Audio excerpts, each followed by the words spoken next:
7 কারণে ইরানকে হারানো সম্ভব না। ইসরায়েল স্বপ্নেও ভাবেনি এত বড় প্রতিরোধের মুখে পড়তে হবে তাকে। রাজধানী তেল আবিবের কিছু এলাকা ইরান এমনভাবে গুড়িয়ে দিয়েছে যে তা দেখে ফিলিস্তিনের গাজা বলে ভুল হতে পারে। ব্যাপক ক্ষতিগ্রস্ত হয়েছে তেহরানেরও। এখন প্রশ্ন হল, ইরান ইসরায়েল কি তাহলে আরও বড় আকারে যুদ্ধ জড়াবে? তাতে কি আমেরিকাও যোগ দেবে? হার মানবে ইসলামিক রিপাবলিক অফ ইরান? বিশ্লেষকরা অবশ্য বলছেন, ইরানের এমন কিছু শক্তি রয়েছে যার কারণে দেশটিকে পরাজিত করা প্রায় অসম্ভব। চলুন দেখে নেই এমন অন্তত 7টি কারণ যা ইরানকে অজেয় করে রেখেছে। ইরানের সবথেকে বড় শক্তি সামরিক অস্ত্র নয়, বরং ভৌগোলিকভাবে পাওয়া একটি সমুদ্রপথ, যার নাম হরমুজ প্রণালী।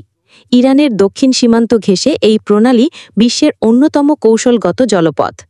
মাত্র 33 কিলোমিটার চওড়া এই জলপথ দিয়েই বিশ্বের প্রায় 20% তেল পরিবহন হয়। গুরুত্ব বিবেচনায় বিশ্লেষকরা এটিকে পৃথিবীর রক্তনালী বলে অভিহিত করেন।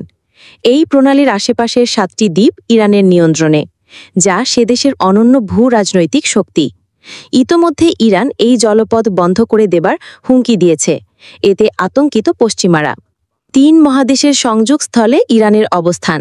ইউরোপ, এশিয়া এবং আফ্রিকা, এই 3 মহাদেশের সংযোগস্থলে ইরানের অবস্থান। এছাড়াও দেশটির রয়েছে 3টি গুরুত্বপূর্ণ জলসীমা: উত্তরে কাস্পিয়ান সাগর এবং দক্ষিণে পারস্য উপসাগর ও ওমান উপসাগর। এই কারণে বিশ্ব মানচিত্রে টিকে থাকা সবচেয়ে পুরনো রাষ্ট্রগুলো একটি ইরান। গত 500 বছর ধরে একই সীমান্ত নিয়ে টিকে আছে দেশটি। পৃথিবীর এমন কোনো পরাশক্তি নেই যারা ইরানকে দখল করতে চায়নি, কিন্তু বারবারই ব্যর্থ হয়েছে। ক্ষেপণাস্ত্র ও ড্রোন। মুসলিম বিশ্বে ইরানের ব্যালিস্টিক ক্ষেপণাস্ত্রের রেঞ্জ বা আওতা সবচেয়ে বেশি, 2000 কিলোমিটার পর্যন্ত, যা কেবল ইসরায়েল নয়, ইউরোপের যে কোনো লক্ষ্যবস্তুতেও আঘাত হানার শক্তি রাখে। যুক্তরাষ্ট্রের সেন্ট্রাল কমান্ডো স্বীকার করে, পুরো মধ্যপ্রাচ্যে ইরানের ব্যালিস্টিক মিসাইলের ভান্ডার সবচেয়ে আধুনিক ও বিস্তৃত। এছাড়াও সস্তায় অধিক কার্যকর ড্রোন বানিয়ে ব্যাপক সাড়া ফেলেছে ইরান। ইউক্রেন যুদ্ধে ইরানি ড্রোন ব্যবহার করে ব্যাপক সফলতা পেয়েছে পরাশক্তি রাশিয়া। পাহাড় আর মরুভূমির দুর্গ। ইরানে রয়েছে এক অনন্য প্রাকৃতিক প্রতিরক্ষা। পশ্চিম ও দক্ষিণ সীমান্ত জুড়ে জাগ্রস পর্বতমালা, যা দেশটিকে দুর্গের মতো সুরক্ষা দেয়। এই পাহাড়গুলো এতটাই কঠিন ও দুর্গম যে হামলার জন্য সেদিকে অগ্রসর হওয়া অসম্ভব। উত্তরেও রয়েছে প্রতিরক্ষামূলক অলবরজ পর্বতমালা। অন্যদিকে ইরানের রয়েছে মূল্যবান খনিজ: ইউরেনিয়াম, সোনা, রূপা আর দস্তা।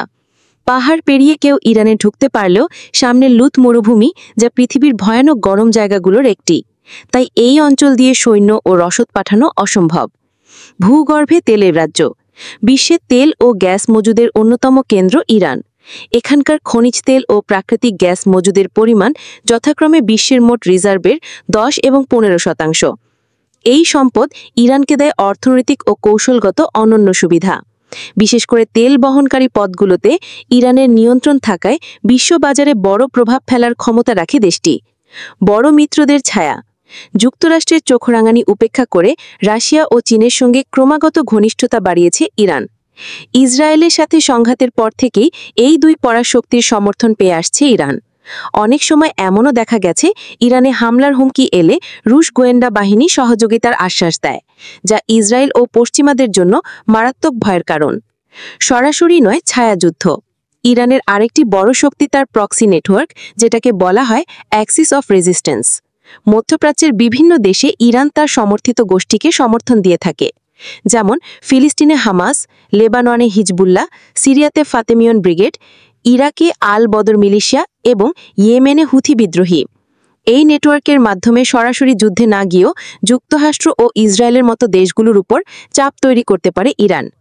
পারস্য থেকে আজকের ইরান। হাজার বছরের ইতিহাসে নানা ঘাত প্রতিঘাতের মধ্য দিয়েও গেলেও দেশটি কারও নিয়ন্ত্রণ মানেনি কখনো। ইতিহাসের সেই ধারাবাহিকতা বজায় থাকবে কিনা তা সময়ই বলে দেবে। ইরানের সর্বোচ্চ ধর্মীয় নেতা আয়াতুল্লাহ আলী খামেনি ও প্রেসিডেন্ট মাসুদ পেজেশকিয়ান।